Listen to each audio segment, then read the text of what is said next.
It's interesting, buddy, because I think we both wear hats for the same reason. Do I? You're not always, but you're wearing a hat a lot of the time because of your hair situation. I'm not judging you. You think it is. But you lost your hair, buddy, right?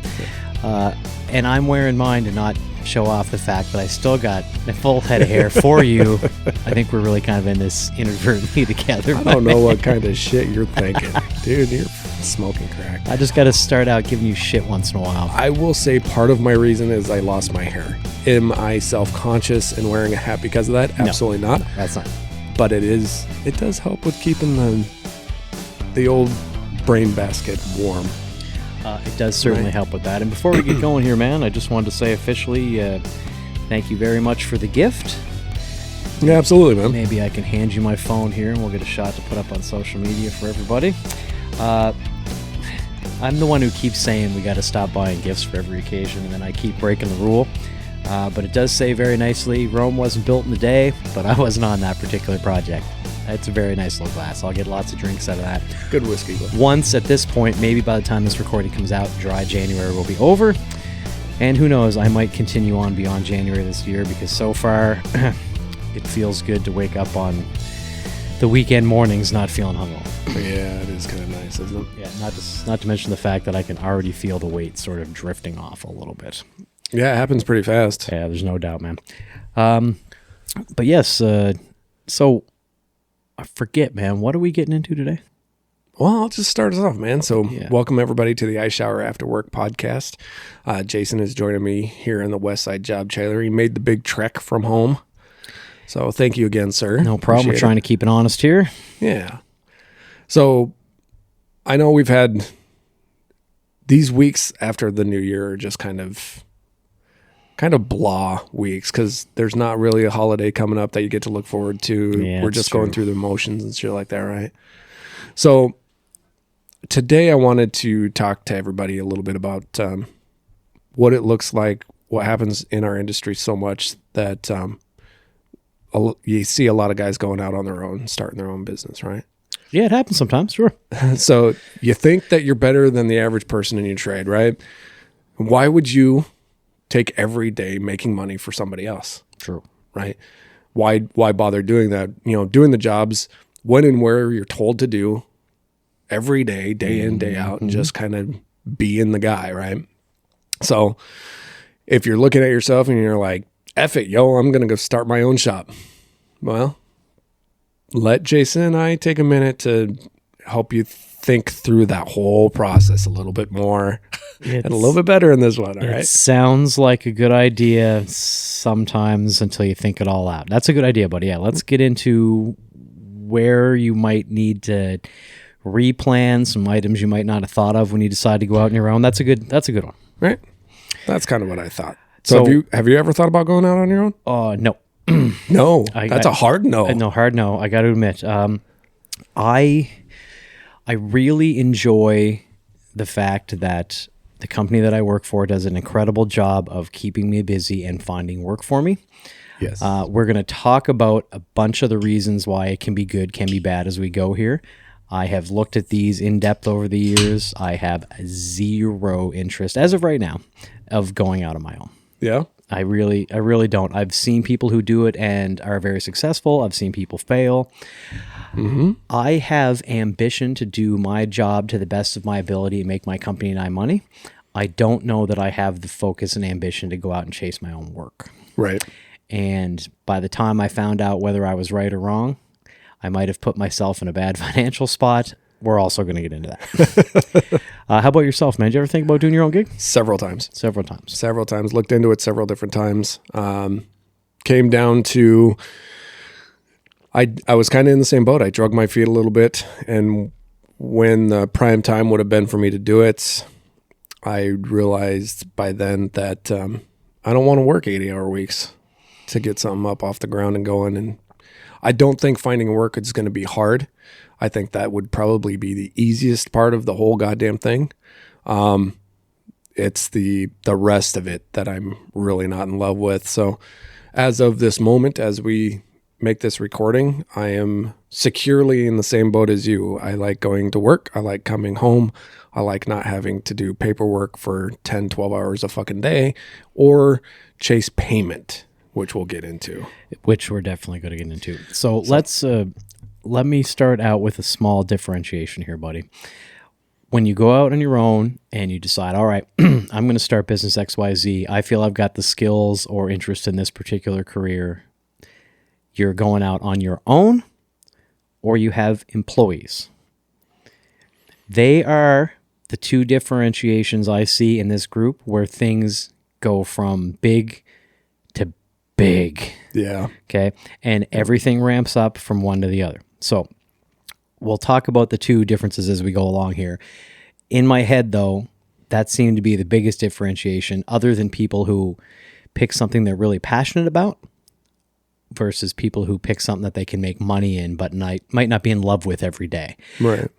I didn't suspect that there were many people that would pick a career to start their own business where they weren't in love with it. Yeah. So that's why I'm making the split. The split that I am. That one seems to be the more likely split of, and we'll get into the fact that sometimes you start one way and go another. So Right. Sound about right? Oh yeah, for sure. So first and foremost here, man, we're going to take our perspective. All right. You're going to go out, you're going to start an electrical shop on your own. Yeah. Where do you start? Well, so the first thing that you have to start with is, one, do you have all the licensing you need? If you don't, you better fucking get it, because you're going to do it. If you're going to do it, you're going to do it right. Absolutely right. Get your licensing, get your masters, get your construction licensing, whatever your state and local area requires, you get it. Right. You don't fuck around with it, because I think that's what a lot of guys miss is they think, oh, I can just go start one. I've got my journeyman license. No, you can't. Legally, in most places, especially on the electrical side, you need to have a master's license and a construction license to be a commercial construction outfit. And yes, residential counts as being a commercial construction outfit. Yeah, you're running as a commercial entity. Yep. So you have to pull permits. Right, you have to pull permits, right? And to do all these things, it brings up kind of the next part of, you kind of have to have a registered business. Yes. It might just be your name. Yep. You know, Jason McKinnon, XYZ, like LLC, right? Yep. Sure. But if you don't have that in place, immediately, the end of your very first year, taxes become a nightmare. Oh yeah. So we'll come back to taxes, but right. You got to have a business, an actual business legally set up. Yep. So you've gone out, you've got your permits, you've got, not your permits, but you've got all your proper licensing, you've got all your proper registrations, you've talked to the people you need to, you've set up an LLC or whatever it is. Yep. Now, what's your next step? My next step, honestly, would be looking at how I'm going to finance the first year. Okay. Right. Because it takes a chunk of capital to own a construction outfit. You got trucks, tools. You have material that you're going to buy for the jobs that you're not going to get paid for up front. Correct. Right. And that's where the whole, what I mentioned about being able to afford to do it. Right. So I'm going to have a educated number, and I'm going to have to go get a loan. I'm going to have to go get a small business loan. So before we jump ahead there, you're absolutely right. Let me throw out a couple of statistics here for you folks. For sure. All right. Now, I'm not sure about this website, but seconddegreesociety.com listed as the probability of success in new business. All right. So according to the U.S. Small Business Administration, roughly 70% of all new businesses will survive the first 2 years. Beyond that, it goes down about 50% at the 5-year level. So here's what they said. You're around 50% get through the 5 to 10 year span. 33 make it past 10, and less than 27% survive for 14 years or more. So let's say a full business career, 14 years or more, your odds of success are 1 in 4. Yep. Okay. So you went out, you talked about small business loans. That's true. That's most likely what's going to happen. Most people don't have the cash to start a business. Yep. And we're going to get into the expenses here real shortly. I got a really funny thing that you're going to fucking laugh at here. Okay, perfect. One thing that I'll jump on with you there. If you do think about doing this, starting up your own business, look into your local community and government. There is often grants. There can be, especially for certain demographics. Right. Yeah. It's the more rural you are, or the more, I don't want to use the word specific, but as an example, if you were a company that really, especially this day and age, followed certain hiring practices or environmental protection practices, things like that, there's very often extra money to bump you because they know it's going to be more difficult to be specific that way. Mm-hmm. So anyways, keep going, buddy. Yep. No, so I looked up what the internet would say, how much it'd cost to start an electrical business. Can you take a guess? I saw this and I just about pissed myself, laughed so hard. I know the business inside and out, and I mean, this can go with any business. We're just talking as electricians because that's what we are. Know what the internet is saying. Wait, the internet is saying. Not what you know. Okay. That's what's... To start up an electrical business. I'm going to say the internet low balls it. Would that be right? Yeah. Yeah, okay. Well, with a big look in his face. Okay. It costs you $100,000 to start an electric business. That's why you're going to laugh. This says between $5,000 and $25,000. Get the flying fuck out of here. Look, you can't buy a truck for that. I can tell you right now, in order to start up an electrical outfit and have it be successful and be the thing and have the tools and the supplies that you need along with your wage while you build this business, it's minimum $250,000. I would have to think that's a more likely number in real life. Sure. Because you got $100,000 tied into your truck and tooling that truck right off the bat. Right. $250,000. Worse for plumbers, worse for concrete, worse for roofers, worse for landscapers.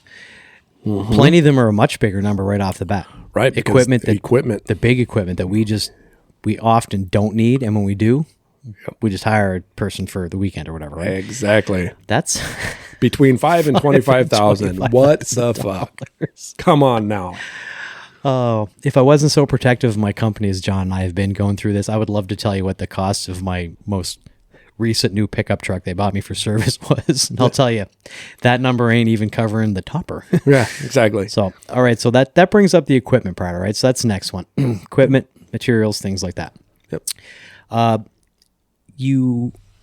If you want to be flexible in doing this, you can go out and you can do two kinds of business. You can be a specialist or you can be a generalist. Oops, pardon me, folks. I'm always talking with my hands now. If you're a specialist, you can know in advance, likely, nearly every tool you're going to need to do that part of your job. Yes. If you're a generalist, God knows what's going to come up. God knows if you have that tool. Do I rent one? Do I buy one? Mm-hmm. Brings it back to finance. I'm going to say that about 30 times this episode, folks. So many of these things come back to the financing of your business. Right. So, you have no idea, if you want to just generalize in your industry, what's going to come up down the road. Right. So not only do you not want to have money put into a tool or a piece of equipment that you use so rarely you could rent it. Yep. You have to learn that the hard way as you go. And how much money do you throw down the drain in rental fees until you learn, should have bought a backhoe? Yep. Well, and that's the thing too. I think the other part that we got to realize before we get too far into this whole deal is that, guys, you gain that knowledge just from experience on being on jobs. Right. Right? You see how many times you need X tool, how many times you need X piece of equipment. If you don't spend enough time working for somebody else, you don't see that. So I think a lot of guys jump into this really young, really early on to start a business. Learned a few things, going to go out my own. Yep. And then they fall on their face and go, oh, well, I didn't fucking see that coming. And it's because you don't have the knowledge from working and letting somebody else have that risk that can afford to take that risk. For sure, yeah. And I should say right off the bat, I appreciate the bravery of people who are going to go out on their own. Dude, some people have some great entrepreneurial experience and heart and drive, and they really want to do it. But just like we said at the beginning of this, let's take a hot minute. Let's take a step. Yeah. Think the whole thing out. Yep. Right. Start to finish. Yeah. Don't make any rash decisions. That'd be my lesson at the end of the day. I'm going to bring that back up. Don't make any quick decisions. And when I said that number of $250,000 and you got to buy a truck and stuff like that, look, I understand that a lot of guys will use their personal truck, throw a ladder in it, throw their tool belt in it, and get after it and go do some side work. Right. Right. And they start by making connections and networking and stuff like that. It's not efficient. No, it's certainly not efficient. It's not efficient. But if you can do that, then yes, you can cut your costs by a ton. Just understand what you're doing and how you're doing it. Because a lot of these businesses start with side hustles, right? Oh, it's certainly quite a few of them. Right. And almost every contractor creates contractors. How so? What do you mean, man? Well, it's just like what we said at the beginning, right? You get sick and tired of making somebody else money. You think that you're better off than anybody else. You think that you're the smartest guy on the fucking crew. You think that you outperform everybody. So why would you bother doing this? So contractors create contractors. I got what you're saying now. Okay. Right? Right? Working for somebody else. And I think a lot of contractors know that. I think a lot of industries have that. I'm asked all the time by people I know, hey, do you do side work? No, man. If I took on all of the side work that I've been asked just in the past year, I'd have my own business. And I think with the statistics that back up the whole market shortage of construction workers shows it. Because anybody knows, you talk to anybody that's not in the construction industry and they're a homeowner or a business owner, you ask them, hey, what's it like for hiring getting an electrician out here to help you do whatever? They're like, what electricians? I can't find them. They won't show up. So that brings up the next thing I was going to mention. That worked out perfectly, buddy. There is also are you hiring separate contractors / professionals to do the parts of the job that you might not be fully aware of? Or are you just learning and getting a general contractor's license and figuring out how to do everything? Well, then you're talking about the handyman, right? The handyman or the construction professional. Right. I think if you're a GC and you're doing something like that, dude, I have to ask, what are you trying to do? I'm trying to figure out where to plug my phone in. I'm thinking about making a phone call on the podcast here. That has to go into this. That has to go into that one. All right. Yes. Sorry. I'm trying to throw John off here, folks. He's trying to do tech without me helping him. Yeah, I'll let you know if we need that. I'll let you know if we need that. I haven't heard back yet. On this note, I was just trying to get somebody who started their own business on here. We know a few of those guys and gals. So. Oh yeah, for sure. We absolutely do. So anyways, yes, you're absolutely right, man. But that's it's the whole, how far, it's the biggest question that kept coming up in my head as I was thinking about this for the podcast. How far are you willing to go? As far as what? What are you thinking? How much of the small business ownership, I'm trying to keep it generalized, not just construction, right? Mm-hmm. But how much of the small business ownership do you want to be responsible for? So for now, let's talk about you're just running it. It's just you. Yeah. You're the one getting out there after it every day. You're responsible for it all. All of a sudden you find out you need to make a change to the roof trusses because they're putting an extension on a building. Take me as an example. I don't know how to do that. Right. I'm now going to call a carpenter or framer who knows what they're doing. Right. Do you do that, or do you save the money and wing it, learn it? No, I think there are certain things in the construction industry or in any industry. You've got to know, why is my watch was going off and then the notification was turned off. Everybody's having tech problems today. Thanks for bearing with us, folks. Anyway, you have to know when to stop. You have to know when to pull in other expertise. Okay. Because if you don't, dude, that could cost you so much money and liability and lawsuits. And even if you're working in a retail store, right? And you get a hold of a product and you really want to sell it, and then all of a sudden you find out the licensing for that product is all jacked up. That's a good point. It's simple stuff like that. yeah, you can't roll the dice with stuff that you don't know nothing about. No. Okay. So I will say, now comes to the point, I think, where we got to talk about probably my biggest reason for not getting into my own business. One of the two. Finding your own work. Yeah. Okay. So you've got all the things set up. You got the tools you need. You know what kind of work you want to be doing. And now you just got to find it.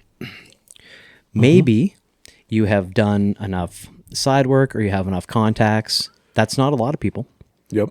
That they can go out and already have a gambit of work that they can do and take care of, right? Right. So this now becomes another time/cost commitment to your business. Yeah. How do you handle that? We're going to deal with this just from your perspective of Networking. what would you do? So networking. Go to business networking events. Okay, so Yep. BMIs. right. So that is now time that you could have been out trying to do an actual job. Absolutely. Okay.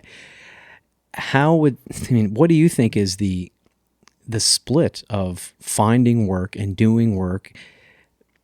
To me, that's this. You can hear me stuttering here. Yep. It's because that's my hang up when you get to this point. Like, how do you balance, okay, I got a job to do, but Well, it depends on what kind of work you're after, right? So if you're trying to get service work and stuff like that, making sure that you're advertising correctly, right? Social media is huge for that. But at the same time, just go to networking events, right? They're usually super early in the morning, right? They're usually at like 8 o'clock. And, yeah, and you can start out with that, start there. With our industry and with construction in general, reputation is huge. certainly. Right. So your reputation will carry you a long ways. People will definitely start referring you. I'm on my local town's community Facebook page, and every now and then somebody will be like, hey, looking for a plumber X or a framer X. And all these people are listing off the exact same name. Call this guy. That's a good thing. Yeah. All right. So if it's all right, buddy, I've got the volume up on my phone this time. Okay. We're going to try to get somebody on the line here quick who is in this industry, folks. So let me make a phone call here and see if he's going to answer for us today. Fantastic. Let's try. See if this works like it's supposed to. We can only hope. There we go. There it is. What's up? Hey, sorry, buddy. We had a little technical issue there for a split second. How are you today? Good. Just got back from my sister's. Oh, how did it Very go there? nice. Everything good? Yeah, just put a ceiling fan up and fucked around with the sauna for a little bit. Hey, we were just talking about some of these very things. So you're on the podcast, everybody. This is our our last year's guest of the year, Doug. Thanks for giving us a minute of your time, buddy. Oh, absolutely. We're doing a recording, John and I, today, talking about the start and the process of small business ownership, and I thought of nobody else to call. We mentioned it briefly when we had your interview, but we wanted to pick your brain about a few things if you got some time here, buddy. Oh, sure. Okay, great. Right on, Doug. First of all, we just hit a hang up, and I wanted to get your feedback on this again. I think we touched on it briefly in the episode. My stall with going out on my own and starting up my own business as opposed to working to somebody else is when I get to the point of mixing time between doing work and finding work. Early on when you got going, was this an issue for you? Did you find that there was just work kind of coming your way, or did you have to go to events and things like that? Well, that's a good question. I would say that the first thing is it depends on the market, right? When I first started out in 2001 or two, I kind of had my feelers out and started off real slow, small things, decks, fences, stuff like that. I tried advertising a little bit in like 04, put a bunch of money in it, about $6,000, signs, pamphlets, junk like that. And I got zero references from yard signs, from pamphlets, for anything like that. So I guess that my experience was bust the pavement, get references or people that'll refer you. And that's how it took off for me. But the percentage of time between actually doing work and trying to find jobs was, I guess, an intermingle, So I'm out in downtown St. Paul, down working off of Snelling or whatever I'm doing. I got my truck. People run into you on the sidewalk and you say, "Oh yeah, can you do this or this or this?" And I'm like, "Sure, here's my card." You always got to have a card on you. Right. That was back before text messaging and all that. Right. That was a long time ago. So you got to have a card. A lot of people put signs in their vehicles. I did away with that because it targets your vehicle as a contractor vehicle, and it's just more susceptible to get busted into or ripped off. Oh yeah. Hey, there's tools in there. Yeah, there's tools in there. So fortunately for me, you go back to when I was on your show before, I had people like Heidi Donovan, who had an extended family, and she was my spokesperson and found me a lot of work. Obviously, that's not going to happen to everybody. And, especially in your guys' trade, you're in and out of a job, maybe 1, maybe 2 days, or you get a nice addition or a basement remodel and you're there for 3 days doing a rough in and a day doing a trim out. So I guess it's networking, talking to people, and it goes again. I'll go right back to the other podcast. It's being accessible as a person. Have a smile on your face. Have a positive attitude.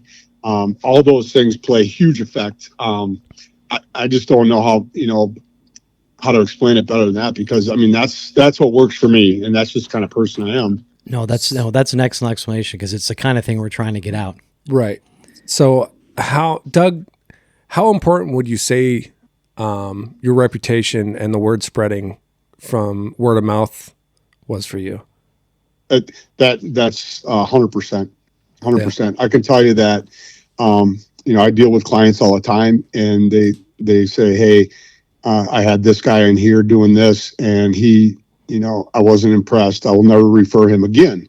Right. And that's probably maybe 30 to 40% of the response I get from people, looking for, do you know a different painter? Do you know a different tile guy? Do you know a different electrician? I've went through, Jason, I've went through probably 3 or 4 electricians, because I look at it that he's an extension of me. Anybody that I refer is an extension of me, and my reputation is on the line.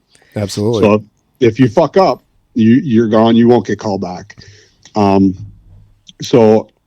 that answer your question, John? Oh, absolutely, man. Thank you. Yeah, so it develops one more for me here. Something we spoke about when we started the recording here, just kind of at the beginning, Doug, was how do you know when it's something that you want to learn or it's time to call somebody? Ooh. Is it just based on the skilled trade, you don't want to get into it, or is it more often you don't have the time, you don't have the licensing? What is it that kind of gives you the pause to say, okay, somebody else has got to come in and take care of this, whether it's for price or efficiency or legally, whatever it is? Like, how do you draw that line? That's a broad question, but I'm gonna answer it in about 3 different ways. Okay, please. First is marketability. The more you know, the more marketable you are. You can be a framer, you can be a trim carpenter, you can be an electrician, you can be a plumber, you can be an HVAC guy, blah, blah, blah, blah, blah. I told myself, I'm going to learn how to do tile work. I'm going to learn how to do hardwood floors. I'm going to learn how to, do basic electrical, plumbing, and HVAC, because as a remodeler, and when you're doing demo and you run into, wiring or whatever, it's like, oh God, I can't go any further until I get the electrician out here.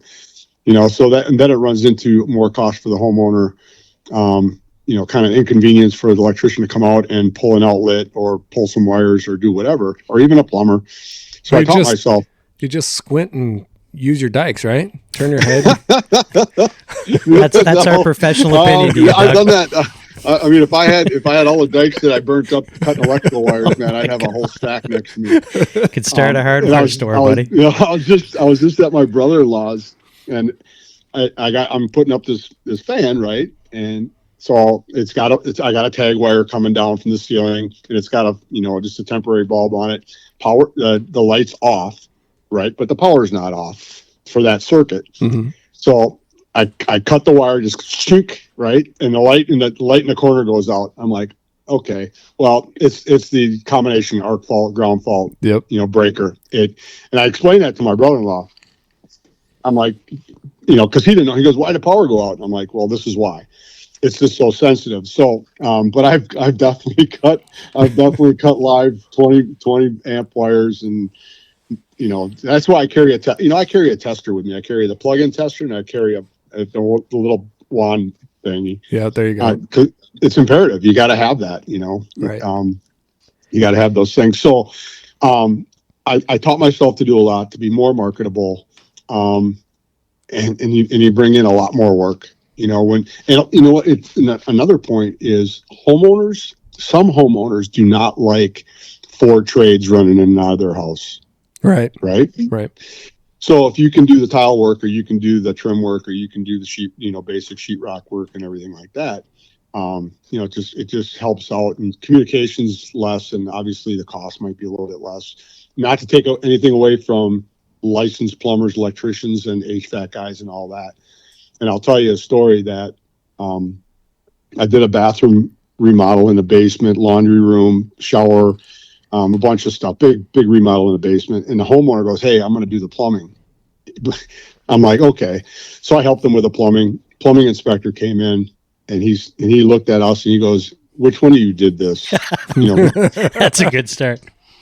And I'm like, I helped him. He goes, all right, time out. He goes, you're not a licensed plumber. If I ever catch you doing plumbing in St. Paul, I will fucking have your license. And I'm like, oh, that was a pucker right there. I'd never been yelled at like that.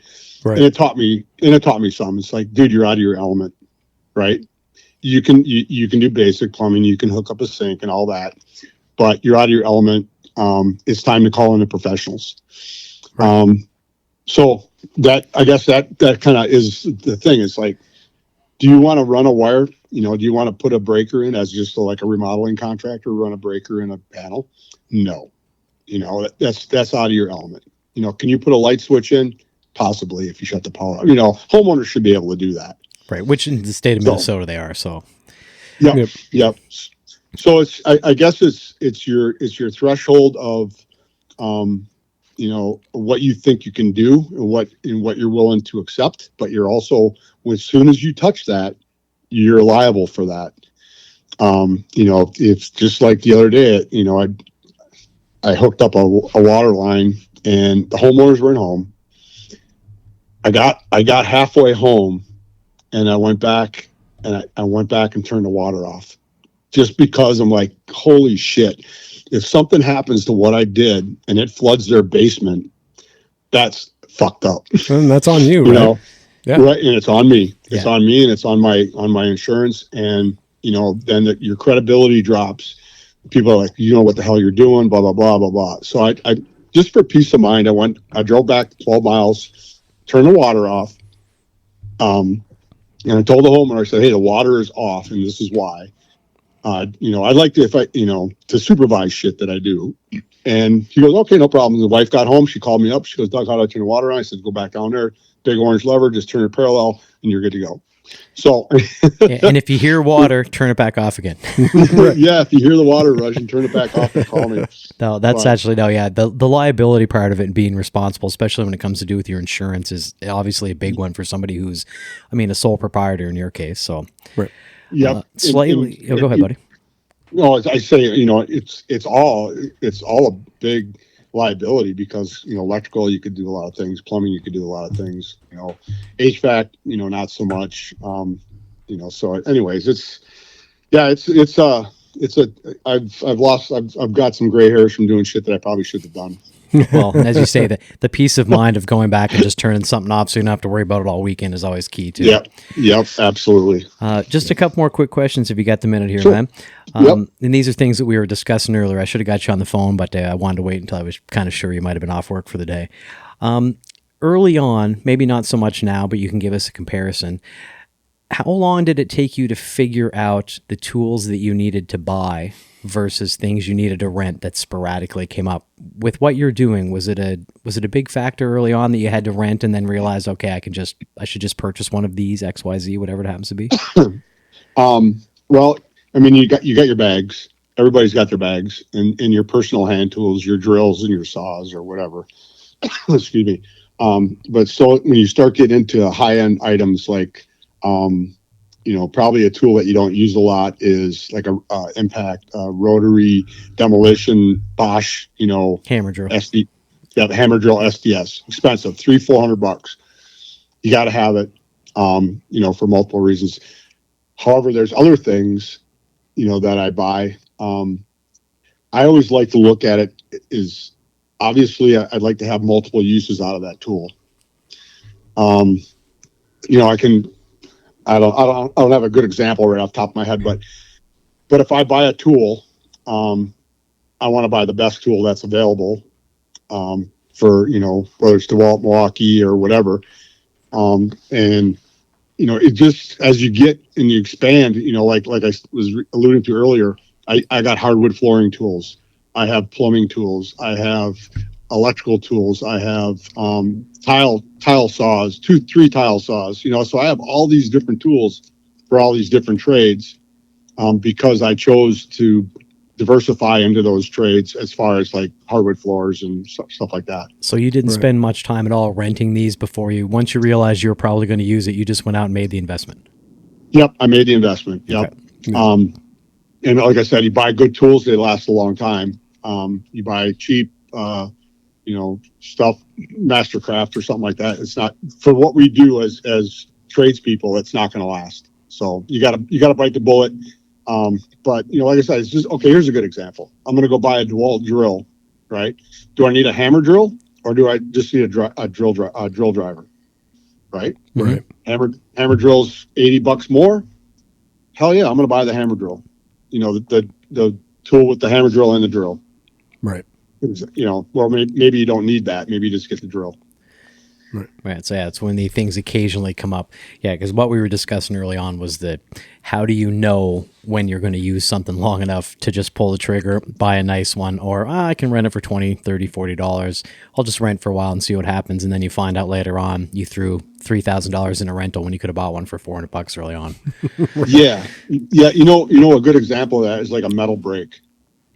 Right? Oh, sure. Metal brakes, $1,800. If you do a lot of siding, you got to have it. If you don't, like me, you need it occasionally, then you go rent it.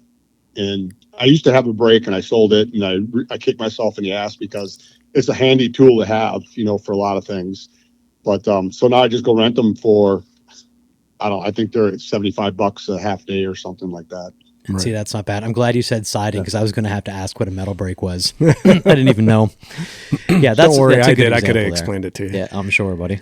So the other question that I just thought of, Doug. So when you got started, when you're getting ready to bill your customer, we touched base on this earlier a little bit. Like, how big of a hassle is it, or how much time do you have involved in chasing payment? Let me answer that. Going back to the way I started, by doing bids, wasting my time doing line item bids, right? Yep. Payment plans, if you do like a draw on, let's say I'm framing, I got my framing done or the foundation's in, I'm going to do a draw. Great. You get your draw. But then you start chasing the dollar because I need money. I got to get the fucking roof on, so you just start rushing to get paid. There's a couple times, I got screwed a couple times, but my clients are so, I don't know. I don't want to say well off's not a good word, but they're just such good people because I screen them and I know I'm going to get paid. Well, now it's not a big deal. Now I tell people going in, I'm like, this is, I think, what it's going to cost you. I don't do any contracts. I got burned on contracts. I don't do any written estimates unless they ask for it. And it's just like, hey, do you want your bathroom done? I think it's going to cost you about 10. Just like today, I went to past clients of mine just to have coffee. She goes, Doug, come take a look at my bathroom. She goes, this is what I want to do. I'm like, that's not going to work. How about we do this and just do a glass enclosure instead of, whatever. And she goes, okay. And then I got to my sister's and she texted me. She goes, how much do you think that's going to cost? And I'm like, I gave her a bunch of numbers for material and shit like that. And she goes, okay, under 10 grand. Okay. When can you do it? There you go. Yeah, there you go. Those kind of clients are the ones that you really want. Yeah, those are the clients that, when you're done, they give you a $300 bonus and stuff like that. But now I just now it's pretty simple. I write out my invoices every week for the client. I give them all their paperwork, all the receipts. I don't mark nothing up. They pay me, and so it's great now because you have Venmo, you have PayPal, you have Zelle, you have nobody gives me checks anymore. Right. It's all Venmo, Zelle, PayPal. I think there's one other one out there, but so I don't have a problem because I go in and tell my clients, what to expect. I give a heads up maybe a day before. Hey, I'm going to invoice you today or tomorrow or whatever. A lot of clients will go, hey, Doug, I haven't got an invoice this week. Are you going to invoice me? I'm like, oh, I'm going to wait till Tuesday because I'm going to finish up and I won't be around for a week or two because we're waiting for drywall or whatever to get done. Stuff like that. I mean, it's just Sure. Communication, be upfront. Don't bullshit around. Don't fuck them. People trust me, I guess, is the bottom line. And I have backup logs on my hours that I work there. I got a tracker on my truck that tells me when I get there, when I depart, in case I forget. Simple stuff like that. I wish I had that in my service van. I do often look back going, geez, what time did I show up there this morning? Just to jump back real quick on what you were just saying, Doug, and I promise, man, we're not going to keep you here too much longer. We appreciate your time. That's right. I'm drinking beer. I don't care. Oh, beauty. Okay, great. So you were saying that, again, without using the word well off, your customers, a lot of them are comfortable.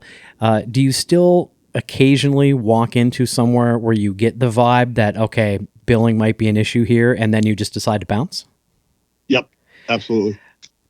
As a small business owner, you've been in this a long time now, but early on, for somebody who might just be getting into it, that would be kind of hard for people to pass up another job. Is there something that you use as a professional as a way to decide? Is it just the conversation? Are you looking at the quality of the house? Like, how are you making that determination whether this is one that is going to be an issue? Right. So when I come in and meet the client, if it's the first time, I give them one of my cards, so they know who I am. Talk to them, okay, explain to me what your project is and whether you sit down at the kitchen table or they take you to the part of the house that they want to remodel. And I just start asking questions. What do you want to do? What kind of tile do you want to do? And then they're like, if they say, oh, tiles are too expensive. I want to do linoleum or I want to do whatever. I'm like, okay. So I'm feeling them out to feel where they're at financially. I never ask people where you're getting the money. Whether they take a home loan or they got cash or whatever it is, I never ask them, because I get paid, so it don't matter. So I get a feel for, what they're trying to get to. And some people are very adamant about things, moving a toilet or something weird like that. I don't know. And it's like, God, you can't do that. Well, I'm going to do it anyways. I'm like, well, I'm out of here, Right. It makes sense. Well, I went, I guess the most recent one is I got referred to a client from a guy that does landscaping. He's a good guy. He's a good landscaper. So he referred me. I went out to this lady's house and she wanted me to kind of reface her cabinets. And I'm talking to her about things and how it's going to be done or how it'll look or what kind of drawer fronts you want and stuff like that. And she just like, you can just do plywood if you want. I'm like, well, I'm not really interested in that because that's not craftsmanship. you know, there's a handyman that can do that, not a contractor that, you know, bills as much as I do. Right. So I just bowed out. I never called her back. And that was just, you know, I guess my clients kind of pre-screen their referrals for me. And they always ask first, say, Doug, can I refer somebody to you? They're asking about X, Y, and Z. And I'm like, I absolutely, even if I'm booked out 6 months, I say, absolutely. And the thing about referrals from clients that I have, is what they tell people is, you know, he's good. He shows up, he does whatever. And so when I call them and I screen the people on the phone, I'm like, oh, when are you looking to have this done? And they say, oh, by July, and it's end of June. And I'm like, that's not going to work. It's an inside job. I can do you in January. Right. Are you willing to wait that long? If you're not willing to wait, then, you know, that's another sign. And there's cases too that people can't wait. You know, they got a senior graduation and they need to have this done. And if they're good people, I'll make accommodations for that. I'll work on a weekend. You know, I'll do whatever I can to get it done for them. But you know, a lot of my clients that are referrals most of them will wait up to 6-8 months, even a year. And that makes a lot of sense with the people looking for a specific event. They want to tidy things up and brighten them up a little before that. So I get that a lot. Yep. So and the other thing with my clients, my past clients, is if they call me for something, hey, can you put a screen door on? I'll make time for that, and that's huge for them. You know, but if it's just somebody out of the blue, say, hey, I got your name from blah blah. Can you put a screen door on for me? No. You want to wait? Maybe I can get to it in 3 or 4 weeks. Well, you know, okay. Well, then no. Call Billy Bob down the street. He'll take care of that. Yeah, for you. It's just a door. Right. Yeah, I gotcha. Yep. Well, listen, man, one last thing before I let you go here. For the people who hadn't heard your first episode with us, how long have you been in the business? Since 2001, minus the 3-year break that I had overseas. Perfect. 22 years about. Okay, so statistic we were talking about earlier here, what was it? 1 in 4 businesses make it past the 14-year mark. Yep. Yeah, so that shows what somebody with a little bit of effort and professionalism and craftsmanship, as we talked about, is going to be able to be successful. And you keep it simple from what we can hear. Sometimes not overcomplicating things is the best way to go about it. So yeah. All right. Well, listen, we really appreciate your time today, buddy. Thank you for being on the podcast. I got one question. Oh, please. You. Yeah. What happened to the juniors in Canada? You son of a bitch. Take the dig. Oh my God. They got eliminated by the Czech Republic or some shit like that. I'm like, that's not yet. I'm not happy about it. I can tell you that. Everybody who doesn't know, check out the World Junior Hockey Championships. It did not go Canada's way this year. Well, maybe they'll have a better chance at the face-off, the 4 face-off thing. Yes, the World Cup or whatever they're calling it. You son of a bitch. I knew you were going to dig something in there at the end. Thanks for that, Doug. I appreciate that. Shit. Well, all right, John. We appreciate you very much, man. This was a quick call in from our 2024 guest of the year, Doug Lupke. Thank you very much, sir. All right, have a great day. We'll talk to you soon. Thanks, you man. Yeah. Well, I'm glad he was able to answer there. That just gets some real inside perspective on what we were talking about here for a minute. Right. Coming from a guy that's started from nothing and he's done pretty well for himself. Yeah, almost a quarter century now. Been through the gamut after having a full career in the Marines. So if you haven't heard Doug's first episode, go back and listen to that. It was really good. We're going to have him on for another full one here shortly. I just wanted to give him a quick shout there. He mentioned something that was going to be the kind of next thing I mentioned here was insurance and liability. Oh yeah, it's huge. You got to cover your ass. Yeah, you got to protect yourself. And yes, it's yet another cost of doing business. Yep. It's going to happen. Just bake it into what you got going on. Like, because one bad thing that can happen randomly can tank your brand new business that you're trying so hard to keep afloat. Yes, it could absolutely be the end of it. Right. And it might even not be something that was your fault, but I mean, I've been on sites where in the midst of a job, something gets busted and has nothing to do with you. Nobody's really sure what happened. If you're the only person there, It's on you. It's on you. That could have been a frozen pipe that had nothing to do with you that day. Right. You know? So. Right. And it's going to be hard to prove if you're the only one there. Sure. You know? So there was some things I was going to get into today, but after we got Doug on the phone there, I don't want to run us too long here, buddy. Right. We talked about a few statistics there. What do you think are the benefits of breaking free on your own? Well, you can, there's lots of benefits, honestly. There really is. One, you get the flexibility of taking time off that you want to take time off for, right? As long as you're not in the middle of something big, you can take a day. You can go to your kiddo's recital or basketball game or football. You know, you spend time with the family. I think a lot of guys get caught up in chasing the dollar and trying to grow so fast that they push everything else off. And yeah, there's a little bit of that. But you also get the flexibility of watching something that you personally build. And if you can do it, if you can make it past that 2-year mark and then make it past that 14, then you've got something. Right. Then you've got something that you can pass down to your kids. You've got something that you could sell off and retire. You've got something there that long-term wise, you can look down the road and be like, no, this is mine. Right. So devil's advocate, as I often like to do, you say you've got that flexibility. If you are a solo contractor like Doug, who 90% of the time, 95%, he's on his own. If something's got to get done, there's also the other side of that coin where you can't leave. It's not like working with a crew where, look, I got to go early because the kiddo has a recital today, to your point. Yep. You can't do that sometimes. So sometimes you can't. That may be the trade one way or the other, right? Yep. There are all those moments. And even for guys like us that are working for somebody, that still happens. Yes. There's times that you can't break free. Yeah. There's times you can't take the day. All hands on deck. You've got this shutdown. We have this emergency shutdown we got to take care of.